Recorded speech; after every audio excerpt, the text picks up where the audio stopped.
যারা ডিম খেতে ভালোবাসেন তারা একবার হলো এভাবে ডিমটা রান্না করে খেয়ে দেখবেন যে কতটা মজা হয়। আজকে আমি আপনাদেরকে একটি অন্যভাবে ডিম রান্না করে দেখাবো। এই জন্য আমি 3টি বাটি নিয়েছি। এখানে আমি 3টি ডিম দিয়ে এই রান্নাটা করব। আমি 3টা বাটিতে 3টা ডিম দিয়ে দিব। তারপর দিয়ে দেব সামান্য পরিমাণ করে কাঁচামরিচ।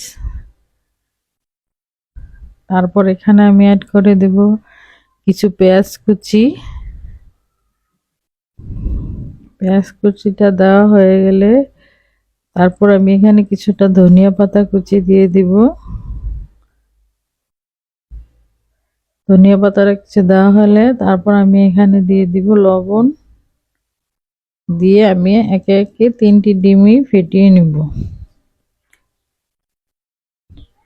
ডিমটা ভালোভাবে ফেটানো হয়ে গেলে আমি চুলায় চলে যাব। চুলায় একটা কড়াই বসিয়ে তাতে আমি একটা স্ট্যান্ড দিয়ে পানি দিয়ে তারপরে ডিমটাকে আমি ভাপে দিব।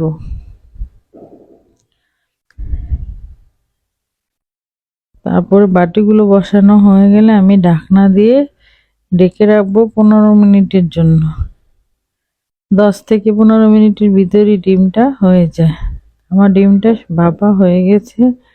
এখন আমি আরেকটি প্যান চুলায় বসিয়ে তাতে দিয়ে দিব 1 কাপ পরিমাণ পেঁয়াজ, 3টি কাঁচামরিচ দিয়ে আমি পেঁয়াজটাকে হালকা ভেজে নেব। তারপর এখানে আমি দিয়ে দিব একটি টমেটো, বড় সাইজের একটি টমেটো নিয়েছি।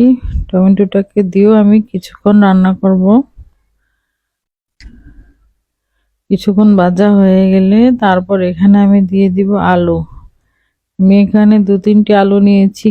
আলুগুলোকে ছোট ছোট করে কিউব করে কেটে নিয়েছি এবং আলুটাকেও আমি তেলের ভিতর ভালোভাবে ভেজে নেব। কিছুটা ভাজা হলে তারপর এখানে আমি দিয়ে দিব লবণ, হলুদের গুঁড়ো, মরিচের গুঁড়ো দিয়ে আবারও আমি সবগুলোকে ভালোভাবে ভাজবো। এখানে আলু আর টমেটো থেকে কিছুটা পানি বের হয়েছে। আমি এটাকে ভেজে ভালোভাবে শুকিয়ে নেব এবং ভালোভাবে শুকিয়ে যখন ভাজা ভাজা হয়ে যাবে তখন আমি বাটি থেকে সেই ডিমের বাপাগুলো চামচের সাহায্যে উঠিয়ে দিয়ে দিব। এভাবে আমি একে একে 3টি ডিমই দিয়ে দিব। 3টি ডিম দেওয়া হয়ে গেলে তারপর আমি এখানে 1 কাপ পানি অ্যাড করে দেব।